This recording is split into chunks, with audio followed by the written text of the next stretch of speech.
Okay, very welcome everyone. I am Oliver, the co-founder of Frexter. It's my honor to host this webinar.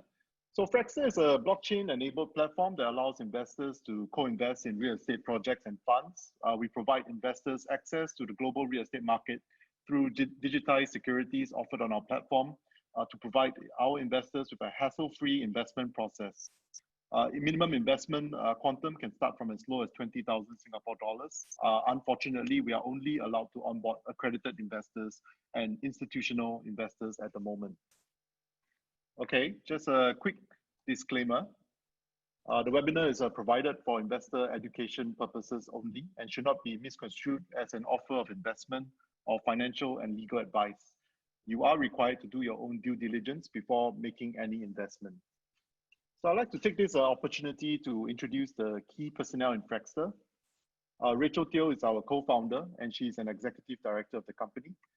She should not be a stranger to many of you. She has more than 20 years of experience in real estate development and investment both here and overseas. Her family's development company has been operating in Singapore for over 50 years.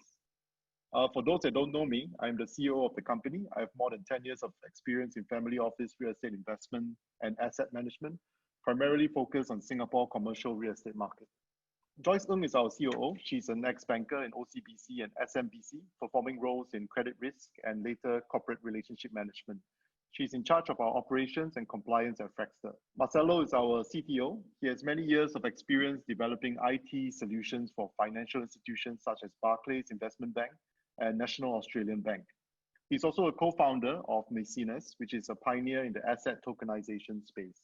So as you know, the capital stack of real estate financing has evolved since the global financial crisis. Banks are less willing to finance a larger portion of this capital stack like before due to Basel III rules on capital reserve requirements. This has created an opportunity space for private markets to fill. The Frexter platform has the ability to digitally tokenize securities, which can represent equity, bonds, or debt. Using our blockchain system, we are able to provide low-cost, transparent, and instantaneous settlement. We have the potential to offer a secondary market, but based on MAS regulations, we are not able to offer this service currently. We concluded our successful pilot last year, which was a residential development project funded by our co-investors on the platform. Our investors came from both Singapore and Australia. The expected return for this project is in the mid-teens and is expected to TOP in Q1 to Q2 next year, depending on the COVID-19 restrictions. Frexter aims to offer real estate projects and funds that fit a wide range of risk-return appetites. This is well suited for individuals or family offices who want to find quality investment products to build their real estate investment portfolio. Like any financial institution, Frexter has KYC and AML requirements to fulfill under MAS regulations. But we have made this journey as simplified and hassle-free for our users. You just have to create an account on our platform, fill in an application form, and submit certain required documents. Our platform is also integrated to your SingPass to allow us to retrieve information from the government. After your onboarding process is complete, you will be allowed to subscribe for our offerings and funds and fund them through our escrow account. Earnings from the investment will be channeled back into your account for you to reinvest on our platform or to withdraw. Do get in touch with us if you want to open an account. Left our website and email contact there. So now we'll just finish up with the poll. I'm just going to share the result. So I see that most of our attendees are from Singapore, some from Australia, Europe, other parts of the ASEAN and Asian regions. And mostly real estate professionals, a lot of individual investors, some students, that's good, and also family office. And I see that I think the experience is a bit mixed in terms of UK real estate experience. Is about 1/3 having the experience of investing in the UK market before, and 2/3 not having that experience. And a big proportion of you have not heard about this market segment. So it's a very good thing that you have attended this webinar. I would like to introduce now Peter Young. I'll stop sharing this. I'd like to introduce our guest speaker. Peter is a veteran real estate investor and fund manager with a significant track record in investing in developed markets of the Europe region, US, Australia, across multiple real estate sectors. Peter has worked in financial services industry for more than 20 years in London, Sydney, Hong Kong, and Singapore. Peter manages capital and co-invests alongside family offices, high net worth individuals, and institutional investors across debt and equity in specialist real estate sectors, including purpose-built student accommodation, multi-family housing, co-living, and the senior housing sector. As CEO of QIP, Peter oversees the regulated asset management business and leads the team in sourcing and managing strategic investment opportunities with primarily Asian-based clients seeking overseas alternative real estate investment.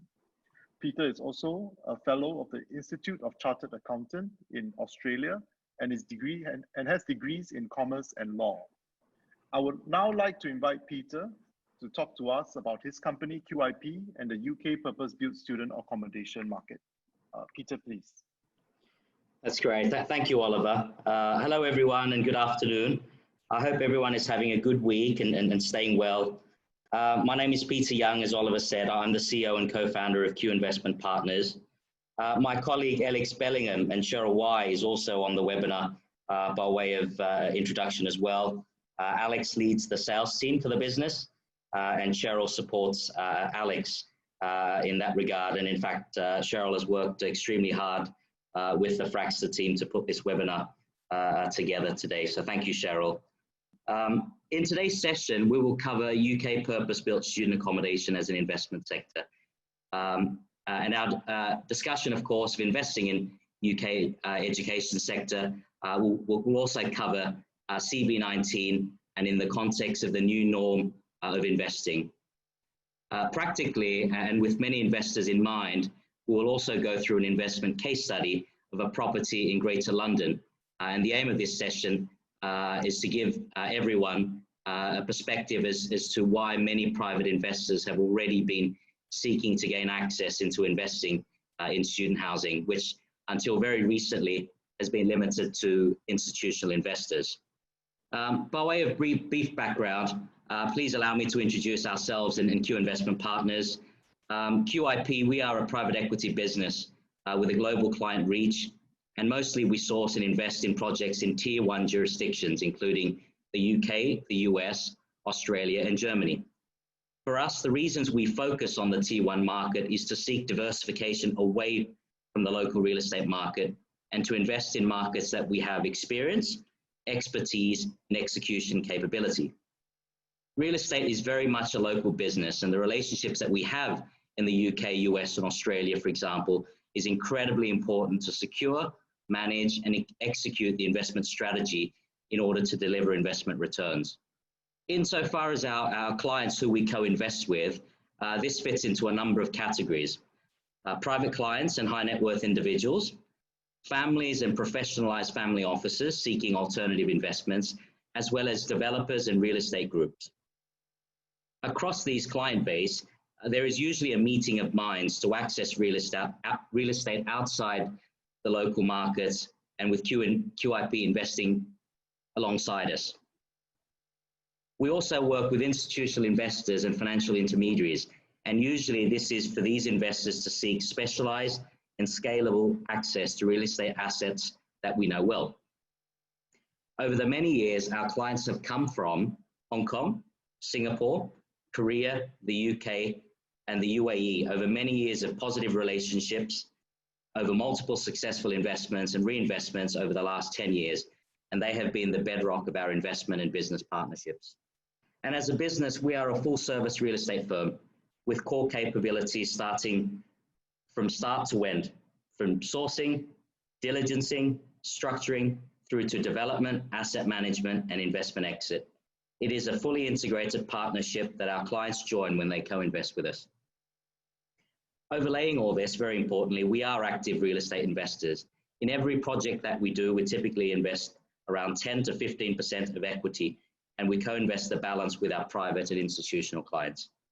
So this is our team. So I won't spend too much on this, except to say a few things. Two co-founders of the firm, myself and Ang Yu Kun, you see there. And the senior management of the business has really been together over the last 10 years investing in PERE. And we collaborated and started the business in 2016 as a registered fund management company.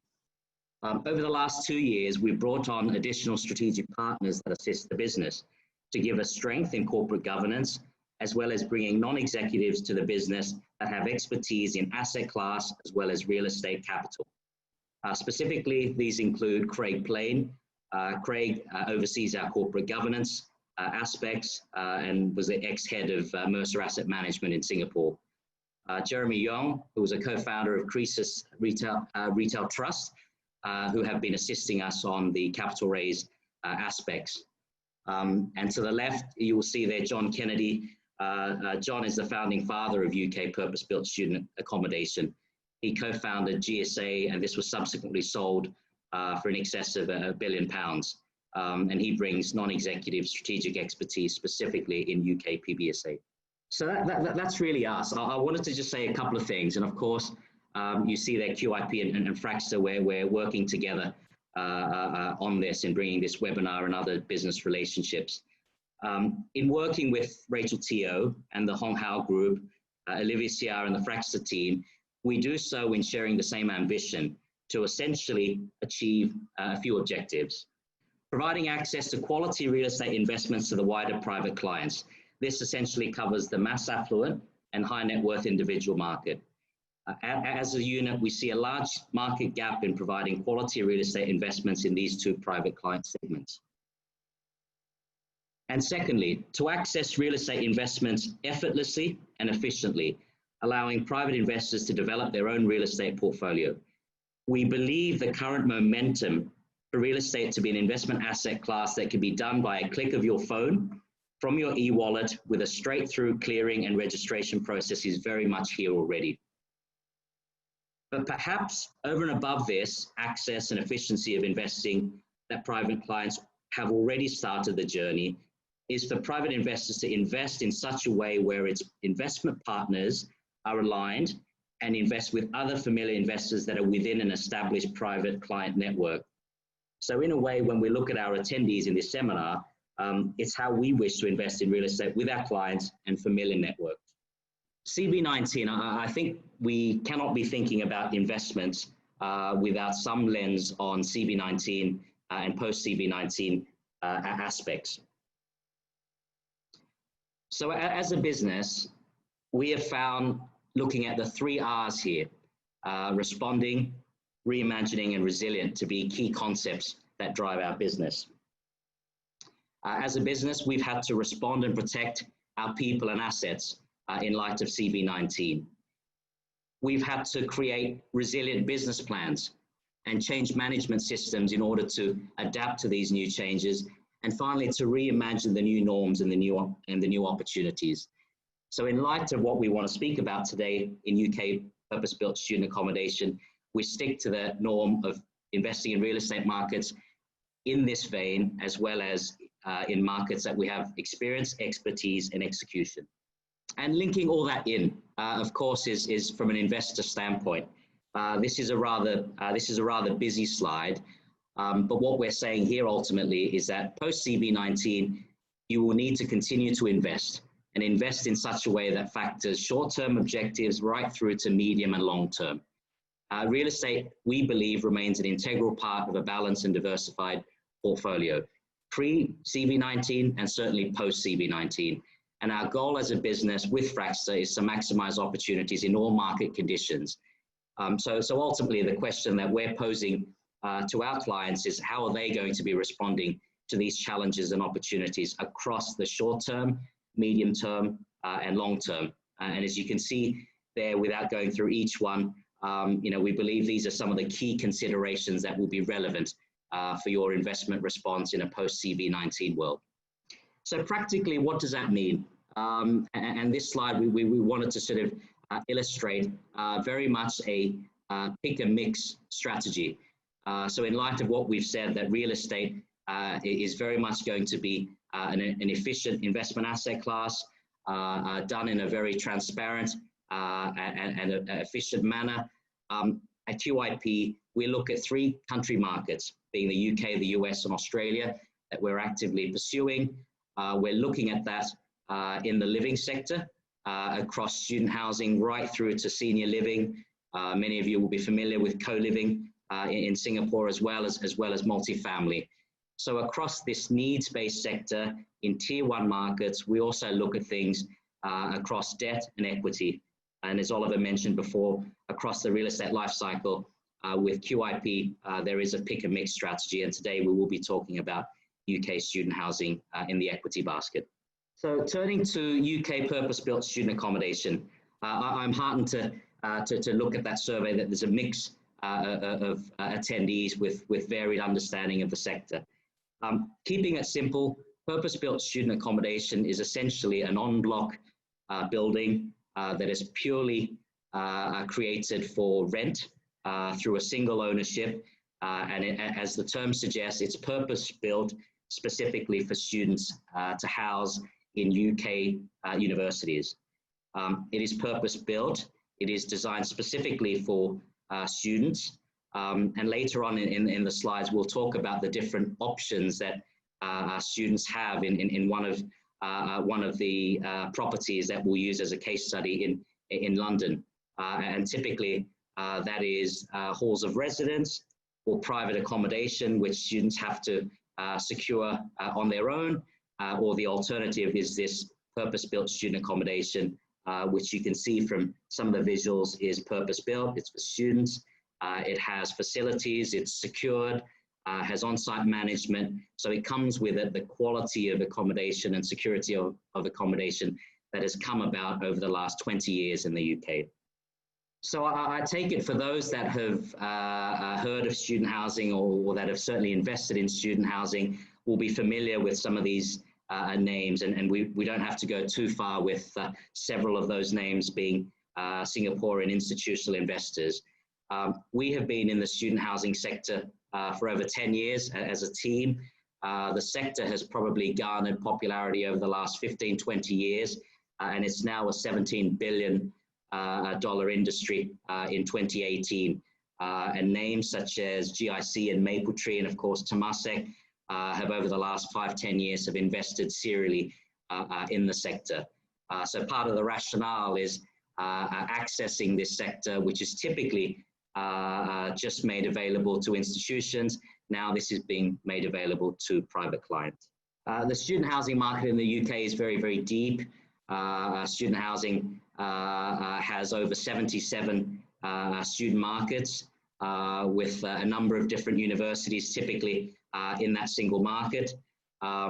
There's a whole mixture within that market, and particularly with the first and the upper second being termed as what they call the Russell Group universities. And our case study that we'll go through a bit later is one that will be in London. This slide, again, there's quite a bit in there.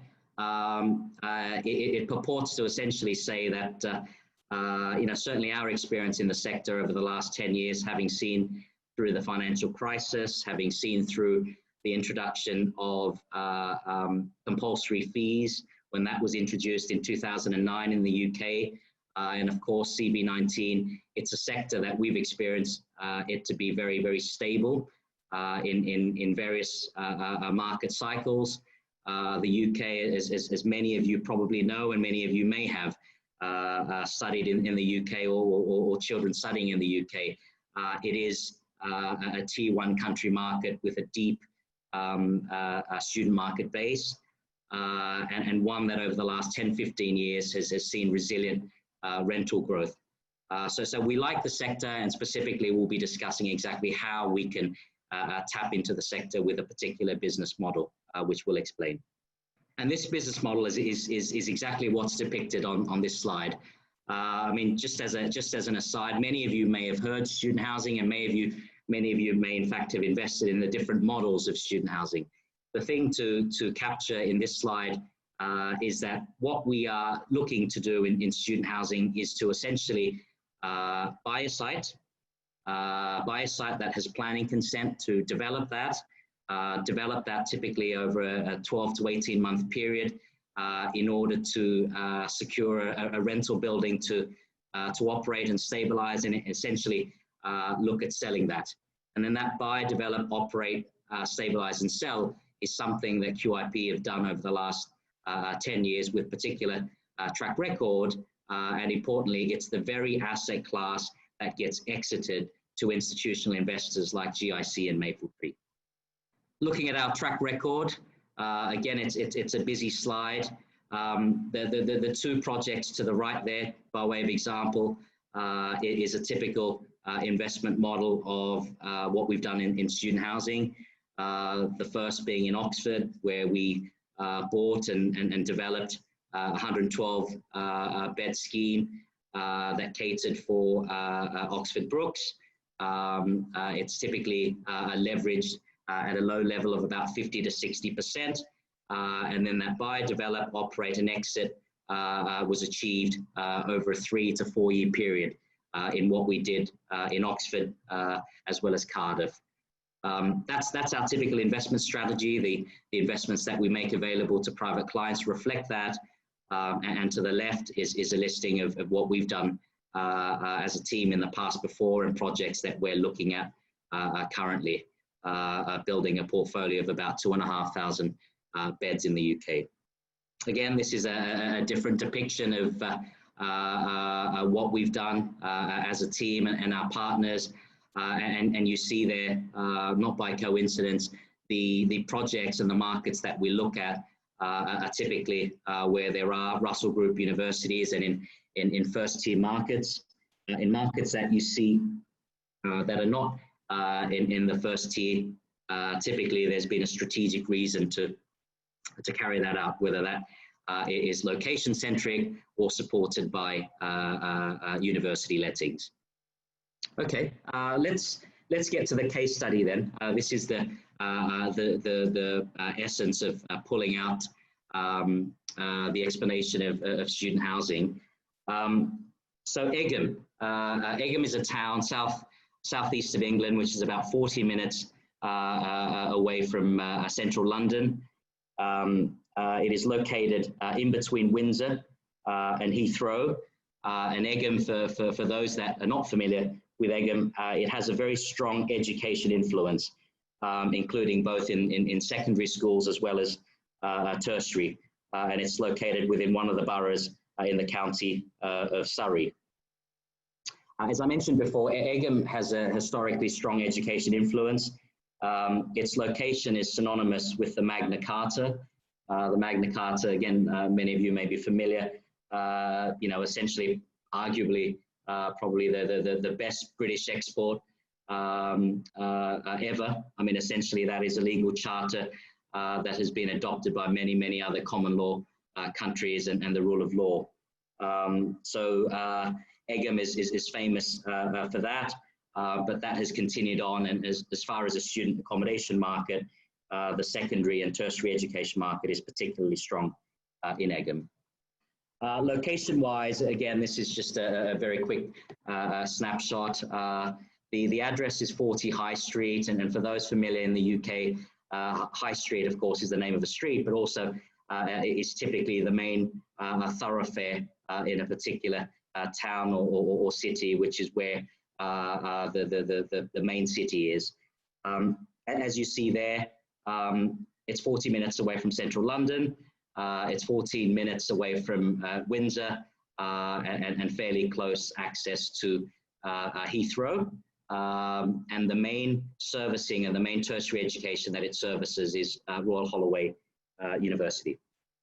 So in terms of the investment case, and when we look at student housing, as I said before, it is about creating a rental building that is for rent, that is specifically to service students that have a need to go to university in the local catchment. So in that respect, the university that we're talking about is Royal Holloway. Royal Holloway is a top 20 consistent university rating in the UK.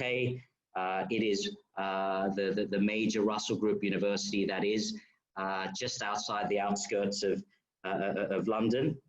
The student population, as you can see there, is 11,000 students with an international student population of about 28%. And the visuals that you see there in Egham, particularly the quadrangle and that famous building that has been in many British films location before. It's a rather a significant building. It offers a mix of extremely good degrees, including geography, English, science, and law. Essentially, it's the catchment that will service our student building. Turning to the property profile, some of the key points there. So it's 107 bed studio rooms. It has approximately 40,000 square feet of rentable student accommodation space, 7,000 communal space and communal facilities. That includes a gym, study space, communal gardens, cycle parking spaces, as well as retail space on the ground floor. Location-wise, it is particularly attractive. When you think about student accommodation, generally you look at two aspects from a location perspective. You are either extremely close to the university catchment, or you are in a city center location where students can access the university, but focus their location on, of course, amenities and pubs and the play aspects of student life. So nearby there, being the high street, as I mentioned before, Tesco and Waitrose is nearby. Obviously that's the major grocery stores, Costa Coffee, two traditional English pubs nearby. So all the F&B offerings and lifestyle aspect is nearby, whilst it being an 11-minute access to the university by walking, and a 4-minute walk to the major train station, with 40 minutes into Waterloo. So when you look at the building and what we're servicing and the university, it hits the major hallmarks of why we look at student housing. Turning to the right side, maybe just the slide before, turning to the right side of the slide, which depicts essentially two things: the typical rents for a purpose-built student accommodation, which you can broadly see. It's anything from as low as about £180, £200 to about £270, bearing in mind this is obviously Greater London. And on the next slide, I'll just give some perspectives as to what that means against what alternative students have. Just to the slide before, perhaps, Cheryl. So if you look at the exit comparables there, what that means there is the sort of stabilize and exit part of our strategy. So once we've built and developed this 107 studio building, we'll look to essentially stabilize the income of 107 studio beds that will typically have a take of about £260 a week over a 51-week contract. And the ultimate net rents that we extract from that building. And when you look at the exit comparables, we're looking at an institutional investor buying that for a yield of about anywhere 3 3/4 to 4.8 there. And on an extremely conservative basis, we are looking at positioning that on an equity yield of about 5.5%. That's the assumptions. Just to give some comparatives on this, particularly for those not familiar with student housing. So student housing, the reason it's become a core asset class, it's because it's given students an alternative against what accommodation options are available to them. So prior to the advent of student housing, typically you only have two options. You find accommodation at the university's halls of residence, which for Egham relevantly is approximately £180 a week. That's one option. And in many of the student housing cities, including Egham, that's typically only housing about anywhere from 25 to 40% of the full-time students that study in that university, meaning there's a shortfall. So where do students find accommodation? And the other two alternatives is really private accommodation, which is what they call HMOs, houses in multiple occupation, which is essentially private accommodation that the student finds themselves or with their friends.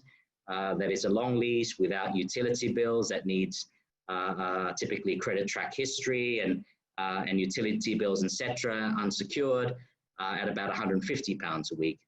And the demographic and the supply and demand that we're feeding into is a purpose-built direct accommodation building, which is about £250 to £270 a week.